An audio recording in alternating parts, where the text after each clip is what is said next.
आज मैं आपके साथ वो रेसिपी शेयर करूंगा जिसका बहुत से लोगों को नहीं पता। कोकोनट सूजी हलवा। नारियल और सूजी का ऐसा हलवा इतना मज़ेदार कि सूजी के हर दाने में नारियल का हर ज़र्रा शामिल होगा और इतना मज़ेदार और नरम और खुश जायका फ्लेवर कि आपने पहले कभी नहीं खाया होगा। Welcome to Abdullah food world Eid special series episode 3। तो आज हम बनाएंगे नारियल और सूजी का हलवा। तो इसके लिए सबसे पहले आपने आधा पाव नारियल ले लेना है और थोड़ी सी किशमिश। नारियल को आपने दरमियान में से अच्छी तरह धो लेना है क्योंकि इसमें बहुत ज़्यादा डस्ट होती है, लेकिन इसने आपने इसको मुकम्मल नहीं धोना वरना फिर आपको कद्दूकश करने में मसला बनेगा। आप दरमियान में पानी डाल के हल्का सा उंगली की मदद से इसको अच्छी तरह वॉश कर लें। और आपने इसको पूरा वॉश इसलिए नहीं करना वरना ये सारा गीला हो जाएगा और आपको कद्दूकश करना मुश्किल होगा। कद्दूकश करने से इसके अंदर अच्छा फ्लेवर आता है। अब मैं आपको बताऊंगा कि आपने इसको कद्दूकश किस तरह करना है। दूसरे नारियल को भी आप इस तरह ही साफ़ कर लेंगे। अब मैं आपको बताऊंगा आपने कद्दूकश किस तरह करना है। ये देखें, आप कद्दूकश करते वक्त आपके पास दो से तीन तरह के ये कटिंग के मेथड होते हैं।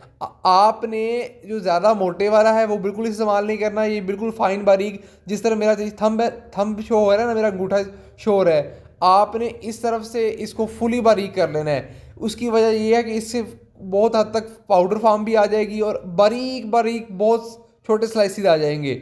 आपने इसको जब शामिल करेंगे तो इससे इतना ज़बरदस्त फ्लेवर आता है, इसलिए हमने कटिंग इसी तरह ही करनी है कद्दूकश में। दूसरी तरफ आपने किशमिश को भिगो के रख देना है। थोड़ी सी किशमिश को आप देख सकते हैं, इसको हम जब नारियल क्रश करेंगे उससे पहले ही हमने इसे भिगो देना है। अब हम एक सॉस पैन के अंदर आधा किलो घी शामिल करेंगे और उसको घी को गर्म कर लेंगे। ठीक है, घी का इस्तेमाल किया करें, ऑयल की निस्बत हलवे में घी का इस्तेमाल ही अच्छा लगता है। अब हम इसमें आधा किलो सूजी शामिल करेंगे और पहले हमने फ्लेम हाई रखनी है जब तक घी गर्म नहीं होगा। उसके बाद हमने यहाँ पे फ्लेम को मीडियम कर देना है। ठीक है, लो भी नहीं करना क्योंकि लो करेंगे बहुत ज़्यादा एक दफ़ा वो घी ठंडा सा हो जाएगा। अब 2 से 3 मिनट आपने इसे अच्छी तरह हिलाना है मीडियम फ्लेम पे। अब जो इस तरह की आपको लुक नज़र आ रही है, यहाँ पे आपने फ्लेम को बिल्कुल लो कर देना है। ठीक है, अब यहाँ पे 6 से 7 मिनट जो है ना वो लो काम ही चलता रहेगा, आपने लो फ्लेम पे पकाना है। ये 4 से 5 मिनट हो गए लो फ्लेम पे। अब जो है वो सूजी जो है वो थोड़ी सी पकने की तरफ जा रही है। ठीक है, अब हम इसी तरह इसे 6 से 7 मिनट जो है इसी तरह medium medium sorry low flame पे ही पकाएंगे। अब ये देखिए यहाँ पे कितनी खूबसूरत इसका शक्ल आ गई है सूजी की। यहाँ पे सूजी जो है वो 80% जो है वो भुनी जा चुकी है। यहाँ पे हम इसमें 4 इलायची खोल के शामिल करेंगे। इलायची आपने खोल के शामिल करनी है, इससे इसकी खुशबू और जायका दोनों अच्छे आते हैं। और साथ आपने चम्मच को हिलाते जाना है, आपने बिल्कुल भी इसको ना वो नहीं करना कि आप इसे छोड़ दें, आपने चम्मच को साथ साथ हिलाते रहना है और लो फ्लेम पे पकाना है। ये आप देख रहे होंगे ये दाने किस तरह फट रहे हैं हल्के हल्के।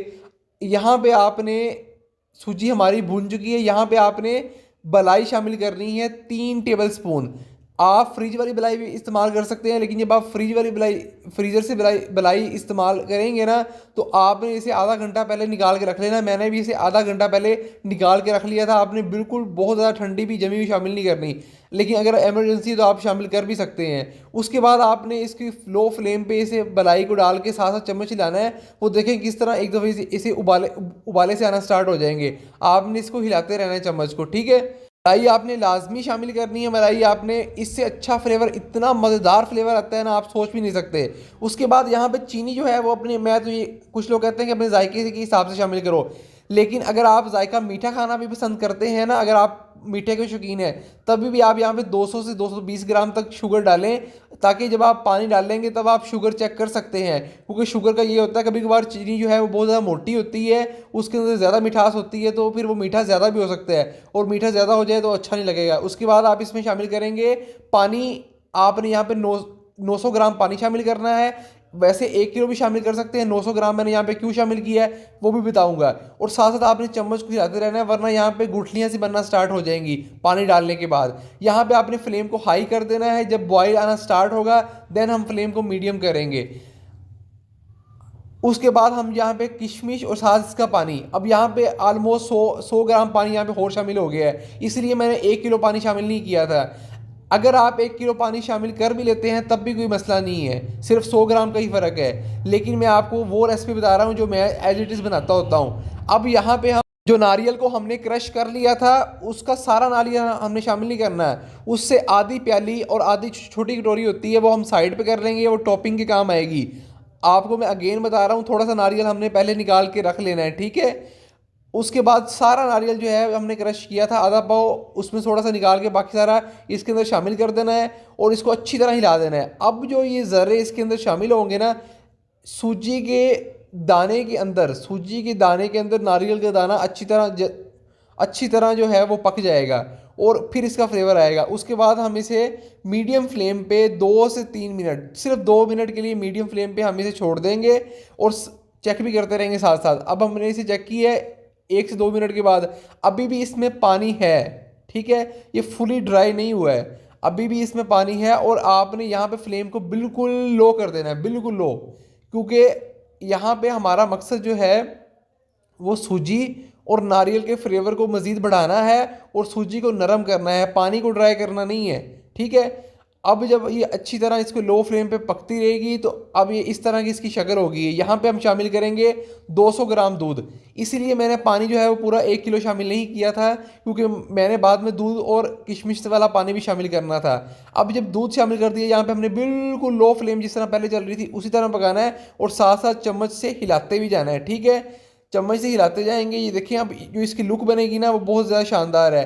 इसीलिए मैंने सूजी को थोड़ा सा ज़्यादा ब्राउन कर लिया था कि ताकि जब हम इसमें नारियल, दूध और चीनी शामिल करते हैं तो इसका कलर जो है वो ख़राब ना हो और सूजी जो है वो अच्छी तरह पकी भी रहे।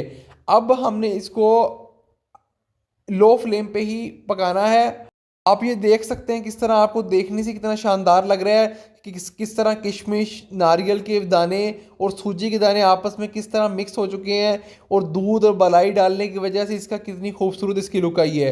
लो फ्लेम पे ही आपने यहाँ पे लो फ्लेम पे ही आपने इसका ढक्कन लगा देना है और फिर बाद में आपने फ्लेम को बंद कर देना। बस फ्लेम को बंद करने के बाद हम 2 मिनट के लिए इसे वैसे ही पड़ा रहने देंगे। उसके बाद हम ढक्कन उठाएंगे और चम्मच से इसे हल कर देंगे।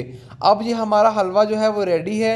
ये देखने में आपको कितना शानदार लग रहा है आप खुद अंदाज़ा कर सकते हैं। अभी मैं आपको दिखाता हूँ ये किस तरह आपको खाने में और दिखने में लगेगा। अब आप इसे पलटे की मदद से उठाएं इसे और देखें किस तरह नारियल के और किशमिश के और सूजी के आपको ये सारे दाने नज़र आ रहे हैं। अब हलवा हमारा रेडी है। अब हम इसकी टॉपिंग करेंगे। आपने यहाँ पे 1/4 टेबल स्पून इलायची का पाउडर भी इस्तेमाल कर सकते हैं, लेकिन मैं यहाँ पे दरदरा इलायची को कूट के इस्तेमाल किया है मैंने। आप यहाँ पे इलायची का पाउडर इस्तेमाल करें, उससे भी टेस्ट ज़्यादा अच्छा आएगा।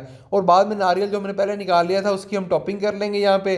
अब आप इसको थोड़ा सा नारियल और थोड़े से हलवा साथ, अब जो हलवा है उसके अंदर भी नारियल है, दाने दाने के साथ, सूजी के दाने दाने के साथ जो है वो नारियल जो है वो हल हो चुका है, पक चुका है, वो भी आप खाएं और साथ हल्का सा यहाँ पे क्रश जो नारियल है वो लें। ये हमारा कोकोनट और सूजी का हलवा रेडी है। स्पेशल सीरीज़ की बाकी एपिसोड्स के लिए भी कनेक्टेड रहें। सारी जो है वो चीज़ चिकन जो इस हलवे से भी ज़्यादा मज़ेदार होगा। चीज़ चिकन आपने रेसिपी यूट्यूब पे पहले कभी नहीं देखी होगी। ईद स्पेशल सीरीज़ के अंदर चीज़ चिकन की रेसिपी भी शामिल है, वो भी अपलोड हो जाएगी जल्दी। कनेक्टेड